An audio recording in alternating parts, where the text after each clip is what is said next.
welcome to the galley.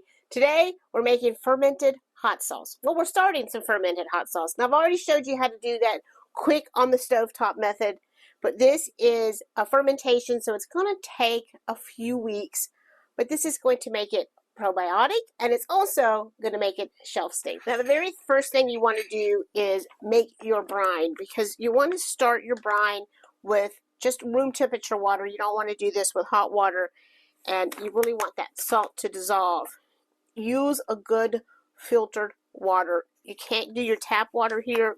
If you have chlorine in your water, it will kill this. So for every 1 cup of water, I do 1 tablespoon of a really nice sea salt. And if you've been around me long enough, you know this is my sea salt of choice. And we're going to set this aside and just let that salt start to dissolve. You really want your brine to be between 3 and 4.5%. So I'm just going to set that aside. Now just make sure that your peppers are nice and clean and don't have any blemishes. This is a pepper that's, you can see how it doesn't look really good. It has that spot. Don't just cut that out and then use the rest of the pepper. If your pepper has a blemish, just say goodbye to it. Just that simple. Say goodbye to it. Now, when it comes to doing this fermentation, you don't need anything special. You don't need any special equipment. Really, a jar is all that you need. And you need something to weigh it down with. You don't have to have one of these specialty weights. You can just have something that will fit in there, that you can fill up with your brine to keep it heavy and keep it down. Maybe you have a little ramekin that you can sit in there. You just need something to hold it down, because what's important is that all of your peppers do not touch the air, that they stay under that brine. That is really one of the most important things for making this.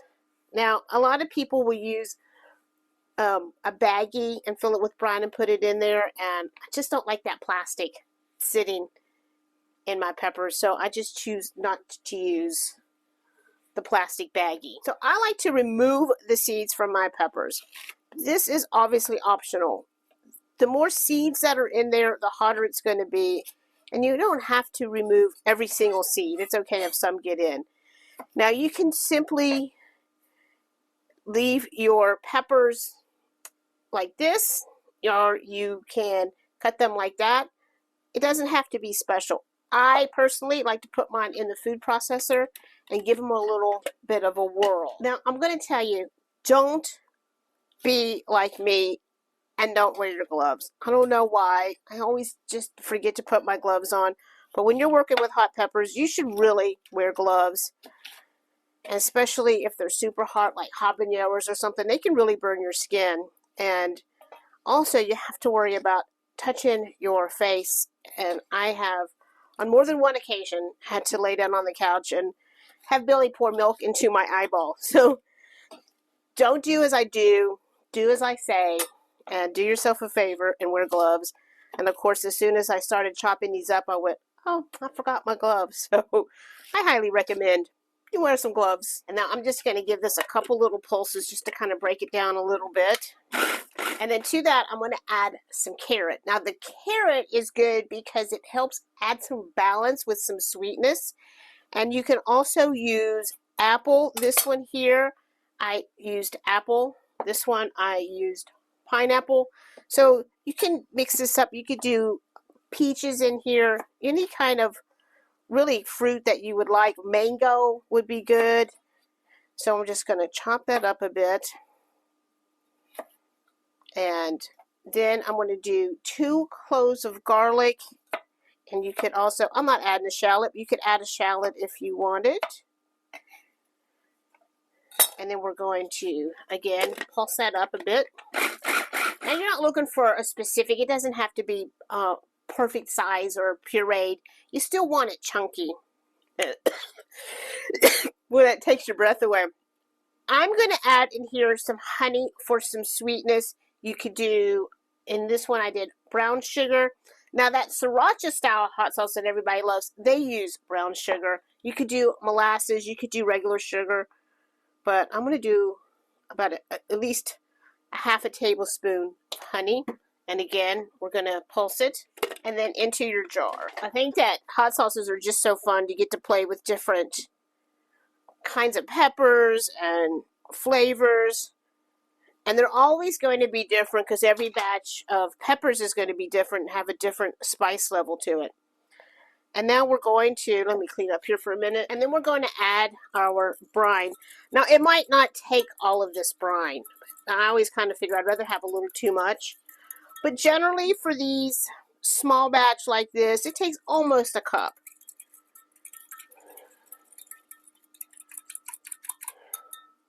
So I'm going to pour this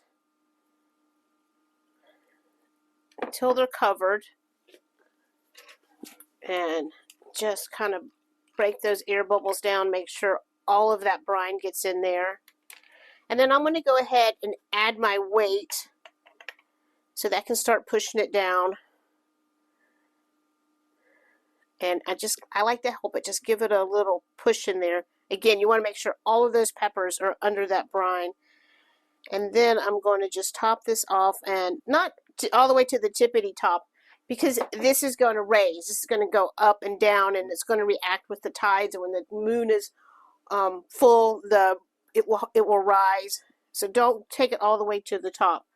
Now, you do not have to have a fancy dancy anything here. There's all kinds of different ones of these airlocks, and they just help it to breathe. If you just use a lid, then you have to burp it every day. If you put this lid on there, you got to release those gases every day. And honestly, that's just too much work for me. I just can't be bothered. You can use a coffee filter. You can use a piece of cloth. You can do a rubber band around here, or you can do this. You just want this to be able to release those gases. I just kind of like these. I feel a little safer with them, but again, they're not necessary. And then I'm going to put a date on this. I like to go a minimum of 14 days. They say 7 to 14. I like to go a minimum of 14 days, but I mean, it's just that simple, and it really doesn't require much. So I'm going to put a date and wait at least 14 days. Now this one here I did on 8/1, and so today is the 20th. So I've got 19 days in this one. And again, I have the Fresnos, I have an apple, and I have brown sugar. So let me show you what to do when it comes to the end of your fermentation. Now, once you're ready and you're done, if you see a little white on the top, that's perfectly safe. It's comb yeast, and it's perfectly safe to eat. You don't even have to wipe it out, but I always try to wipe it out a little bit. And then we're going to strain this.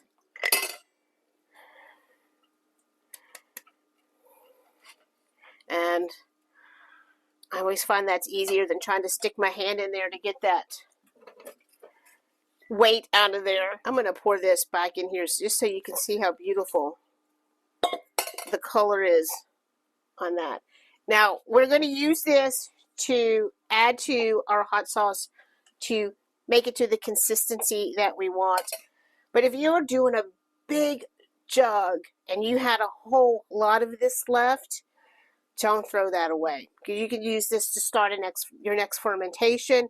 You can drop some hard-boiled eggs in there for really good hot pickled eggs, or you could do some little pickling cucumbers in there and let them set a couple days. So this is really good stuff and full of probiotics.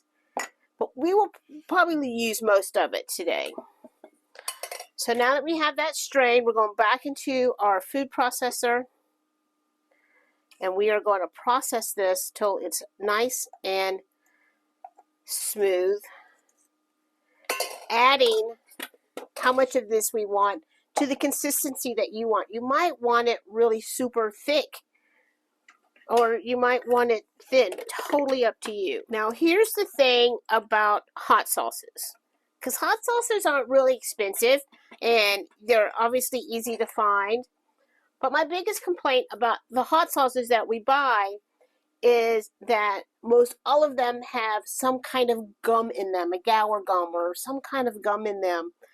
And they put that in there so you can see how that's kind of separated, so that you don't have to shake your hot sauce, so that it all stays combined. It's just an agent in there to keep your hot sauce all together. And honestly, I don't see why this is such an awful thing to do. And I don't think that I've ever seen anybody take a bottle of hot sauce and not shake it anyway. So I just try to stay away from gums in anything. And I also I like to play and experiment. So this is one that is just like the one we just made. And again, isn't the color beautiful? So I'm going to start adding just a little bit at a time of this until it gets to the consistency that I want. Now you can stop right there, and you can see how that's a nice thick sauce. If you wanted yours that thick, you can absolutely stop right there. I'm going to take mine a little bit more, and then I'm going to strain mine just to strain out any little stray seeds or whatever that didn't get broken up well. So now this is optional. The hot sauces that you buy at the store that are sitting out on the shelves, well, they have been pasteurized. So like say the sriracha. So the sriracha was made in a fermentation style, but then they have to pasteurize it, taking it to super high heats so that it can stay shelf stable. Well, then that takes all the probiotics out of it. But I like to add just a little bit of apple cider vinegar, and this, because this is going to keep fermenting and fermenting and fermenting, and this helps stop that fermentation process without doing a high heat, and it still make it safe. And I kind of like the flavor that little bit of apple cider brings. But again, that's totally optional. So this is looking still pretty thick. So I think I'm going to stop and strain. I still have some of that left. I'm going to go back over here and strain this. The color is gorgeous.